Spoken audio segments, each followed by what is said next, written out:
Alright, what's up guys? It's GSR here. So I wanted to welcome you guys to part one of understanding your normals. So in this video, we're going to talk about finding your fastest damaging Punisher.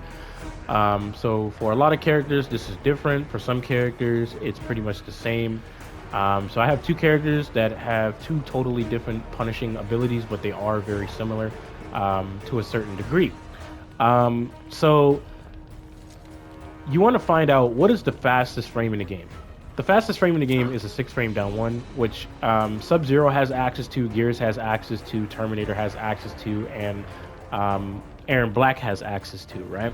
Now, the benefits of getting a down one on the opponent is dramatically different depending on the character that you're using. So for Aaron Black and Gears, it's different than you using Sub-Zero and Terminator. The reason why I say this is because Terminator and Sub-Zero are not necessarily playing Mortal Kombat 11. They're playing MKX.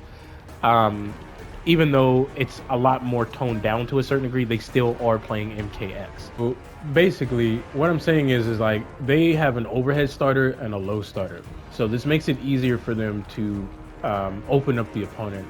And Gears and Aaron Black, they don't have an overhead starter or a low starter. Not only is this really good for Sub-Zero and, Terminator,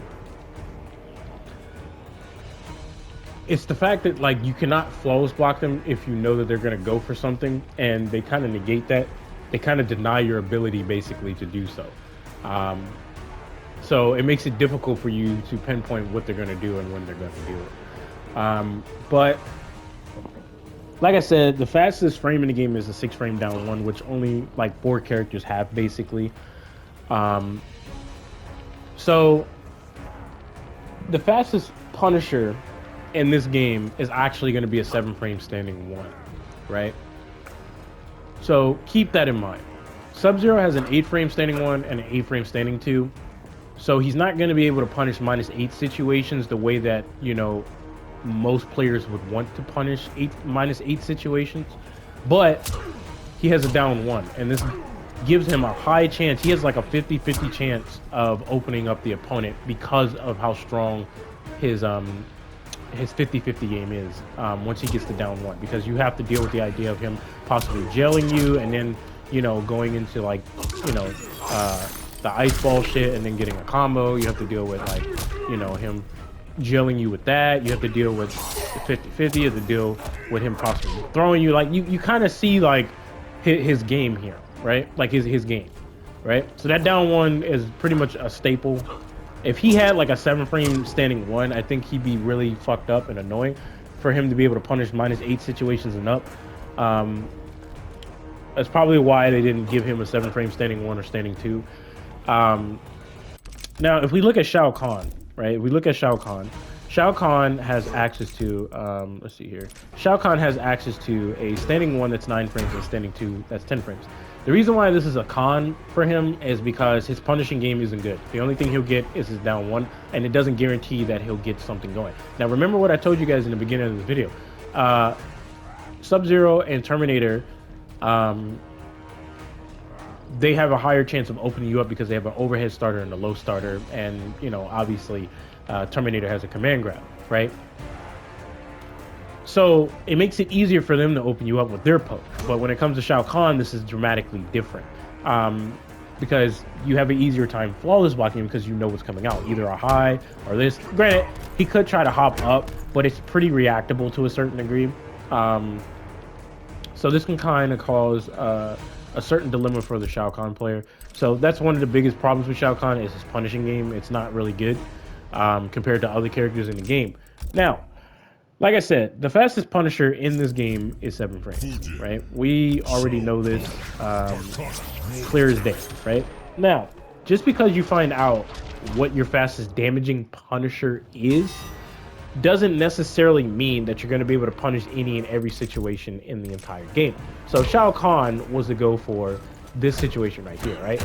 Obviously, there's a little bit of block stun here, so you have to get used to that. I'm over here trying to multitask and shit. I'm over here mistiming it. But anyway, as you can clearly see, Shao Kahn has to be careful in this matchup. And in a lot of matchups, mainly because like that forward three and that string just in general is just unsafe. But there is a very interesting mind game that can be played with that combo string. But you kind of see what I'm talking about there. Oh shit, what's going on back there? She's like, what's good? We can get it popping. Talk your shit. She's like, yeah, walk away. You see that nigga? You see that nigga? He said he walked away. He turned around. Yeah, he mad as hell. Anyway, I think he was trying to get some buns. But anyway, like I said, right? Just because you find out that this is your fastest punisher doesn't necessarily mean you're going to punish any and everything in the game. You have to understand that there's two forms of spacing. So spacing comes in two forms, right? One of them is the legit spacing situations like this, right? You see that as -9, you probably think to yourself, oh shit, I could punish that, right? And then you try to instant forward dash, you know what I mean? And it just doesn't work, right? It just does not work, right? So you have another spacing situation where the opponent knows the exact range of their normals, right? So Shao Kahn is -8, right? So hold on. Let me see here. Do I want to record him or do I want to actually, you know, I think it'd be better if I record him. So Shao Kahn is -8, right? But then he ends up spacing it out like that, right? So you see what's happening here. And the most he can be is -5 on block. If you understand the spacing. As you can clearly see, he's -6. There's times where he's -7. So it varies, basically, which is kind of strange, but it varies. So you got to pay attention to shit like that too, because there's two different types of spacing, right? So you can't depend on this normal 24/7 to get you a punish, okay? And I cannot stress this point enough, all right? Now, you can be naive all you want, or delusional, whatever the hell you want to call it, right? And keep doing this shit to somebody that's experienced, and you're gonna find out the hard way, right? Now, this video is for people who want to be sweaty, I guess, and who want to play competitively in Mortal Kombat. I mean, it's really up to you. I don't really give a shit because I already know what the deal is with interested fighting games. That's why I don't take it seriously.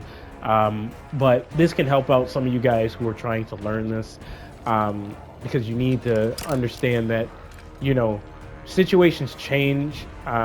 Like you have full-fledged spacing situations where there's a gap between the both of you like this. You know what I'm saying? Which requires you to use a different normal that has range and stuff like that. You also have different spacing situations to where, you know, shit like this, you know what I mean? Like, I'll show you another example, right? I think Fujin's a good example for this. So I'll stagger this. He's -16 on block, and Shao Kahn can obviously punish that. I'll do his back one right here. Shao Kahn standing one should be able to punish that. Now, I'll start spacing it out a little bit more, and now he's whipping. You see what I'm showing you guys here? So just because you find out what your fastest punisher is, man, does not necessarily mean that you're gonna punish any and everything in the damn game. It's not gonna work like that. You're gonna go against the right player, and they're gonna show you some shit. They're gonna be like, yeah, you don't know your shit. You don't know what's going on. Which, you know, granted, I mean, I'm not gonna say it's you guys' fault, because I do think the fighting game community is an informational brick wall. They don't really necessarily tell you the things that you should know if you are trying to improve. And I've been noticing that. Of course, people will say, well, you can go on websites and this, blah, blah, blah. And, you know, I can understand there's some argument behind it, but I do think fighting games are an informational brick wall. That's just my personal opinion. That's probably why a lot of people don't get into them, and that's probably why first-person shooters are always going to be more popular than fighting games. But that's just my opinion. That's the nerd of me talking. But like I said, hopefully you guys learned something here. Also, you have to also understand that there's a lot of block stun on certain normals and stuff like that that are minus on block. So you have to get used to the timing of that as well. So that's the reason why labbing extensively and understanding the timing of it is incredibly important to understand. So hopefully you guys learned something in this video. Hopefully I helped you guys out. And if you guys want to see part 2 of understanding your normals, just let me know in the comment section down below. Let me know if this was helpful, if it wasn't, and you know, like I said, just let a nigga know, you know what I'm saying? Cause you know, I don't mind helping people and shit like that. That's kind of like the career field that I'm kind of taking myself in since I'm in school and shit. So like I said, hopefully you guys are doing well out there. Hopefully you guys are having a blessed day and stuff like that. And I know a lot of you guys are probably excited for Mortal Kombat 12. You know what I mean? It's going to be very interesting to see what they do. Um, but yeah, I'll catch you guys in the next one. Peace.